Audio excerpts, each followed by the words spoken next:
सर्वप्रथम सर्वांना नमस्कार मित्रांनो. 10 मे 2024 रोजी कल्याण रेल्वे स्टेशनवर माझ्याच डोळ्यांदेखत घडलेला आणि माझ्याच डोळ्यांचा थरकाप उडवणारा अपघात.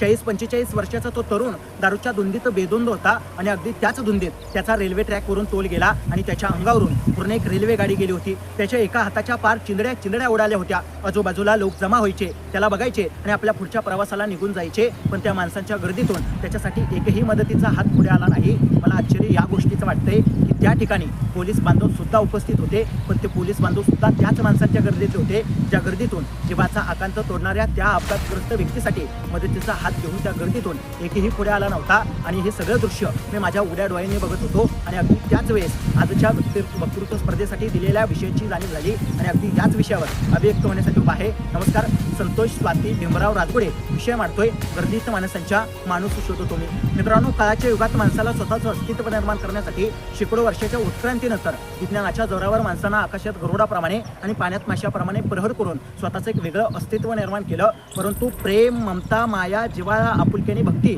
या सर्व गोष्टींना तडा देऊन याच माणसानं स्वतःचं अस्तित्व जाती आणि धर्मामध्ये विभागून माणुसकी नावाच्या धर्माला काळीमा फासून तो धर्म त्यानं कधीच उद्ध्वस्त केलेला तुम्हाला पाहायला मिळतो. मग गर्दीत माणसांच्या माणूस शोधतो मी असं म्हणत असताना एकीकडे विज्ञानाच्या जोरावर माणसानं सर्व काही साध्य केलं, परंतु दुसरीकडे याच माणसाला एकमेकांबद्दलचं दुःख अजूनही उमगलेलं नाही. आज माणसाच्या संवेदना इतक्या बोथट झाल्या आहेत की त्याला एकमेकांबद्दल सहानुभूती वाटते किंवा तो एखाद्याबद्दल कृतज्ञता सुद्धा व्यक्त करतो, परंतु एखाद्या अपघातग्रस्त किंवा संकटात असणाऱ्या व्यक्तीला मदत केली पाहिजे ही सकारात्मकता माणसामध्ये अजूनही का निर्माण होत नाही? मग असा समर्पक प्रश्न पडणं साहजिकच आहे. मग अगदी याच प्रश्नाचं उत्तर शोधत असताना एकीकडे आम्हाला कल्याणमधील आमचे पोलीस बांधव बेजबाबदार असताना दिसून येतात, तर दुसरीकडे नागपूरमधील आमचेच पोलीस बांधव एका गर्भवती मूकबधीर महिलेला स्वतःच्या हाताची ओंजळ करून आधार देताना दिसून यायला लागतात.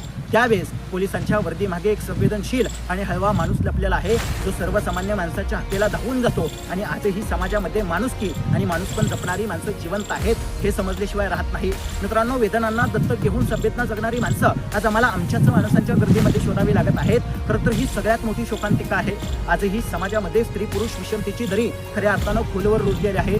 परस्त्री माते समान अशी संस्कृती जपणारा महाराष्ट्र सुद्धा आज आमच्याच आया बहिणींच्या अब्रूंची लक्तरं गावच्या विषयावर टांगत असताना दिसून येतो. म्हणजे एकीकडे राजस्थानमधील 12 वर्षीय मुलीवर सामूहिक बलात्कार करून तिला भट्टीमध्ये जिवंत जाळण्यात येतं, तर दुसरीकडे लखनौमधील 80 वर्षीय वृद्ध महिलेवर तिच्याच नात्यातला 22 वर्षीय तरुण बलात्कार करतो. त्यावेळेस मित्रांनो, हे सगळं ऐकल्यानंतर तुमच्या आमच्या काळजाचा थरकाप उडाल्याशिवाय राहत नाही. मग विचार करा, माणुसकीला काळीमा फासणाऱ्या घटना अशा वारंवार आज समाजामध्ये घडत आहेत आणि हाच गर्दीमध्ये हरवलेला माणूस शोधून खऱ्या अर्थानं त्याची मानसिकता आपल्याला बदलायची आहे.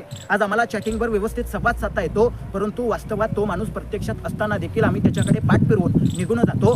त्यावेळेस माणसाची माणुसकी आणि माणसाचं माणूसपण आजच्या सोशल मीडियाच्या माध्यमामध्ये गुरफटून हरवलेला आहे याची जाणीव झाल्याशिवाय राहत नाही. आज आम्ही दगडाला सिंदूर फासून देव बनवलं, परंतु खऱ्या अर्थानं घरातले दैवत वाऱ्यावरती सोडले. हे कितपत योग्य आहे? आणि म्हणूनच या सर्व गोष्टींचा विचार करून हीच माणसाची हरवलेली मानसिकता आपल्याला बदलायची असेल तर विज्ञानाची कास धरून सकारात्मक दृष्टिकोनातून माणूसपण जपणाऱ्या प्रत्येक माणसाच्या परिवर्तनाची सकाळ आपल्याला निर्माण करायची आहे. मित्रांनो, वेळेचं भान ठेवून विषयाचा शेवट करत असताना मला फक्त एवढंच सांगायचं आहे की आज आपल्याला गर्दीमधला माणूस सापडेल, परंतु खऱ्या अर्थानं माणुसकी जपणारा माणूस आपल्याला शोधावा लागेल. आणि खऱ्या अर्थानं सगळ्यात महत्त्वाची गोष्ट म्हणजे जर आपल्याला माणुसकी आजच्या समाजामध्ये रुजवायची असेल तर मदर तेरेसा, छत्रपती शिवाजी महाराज, बाबा आमटे, झाशीची राणी सिंधुताई सपकाळ, संत गाडगेबाबा यांचा आदर्श येणाऱ्या नव्या पिढीला समजून सांगायला पाहिजे. आणि भविष्यात मीपासून सुरू केलेला प्रवास आम्हीपर्यंत येऊन ठेपला पाहिजे. तरच गर्दीत माणसांच्या माणूस शोधतो मी असं म्हणण्याऐवजी गर्दीत माणसांच्या माणुसकी जपणारा माणूस शोधला मी असं म्हणण्याची वेळ आल्याशिवाय राहणार नाही. ती वेळ यावी एवढाच माफक आशावाद. शेवटी साने गुरुजींच्या शब्दात इतकंच, खरा तो एकच धर्म, जगाला प्रेम अर्पावे. मनपूर्वक धन्यवाद.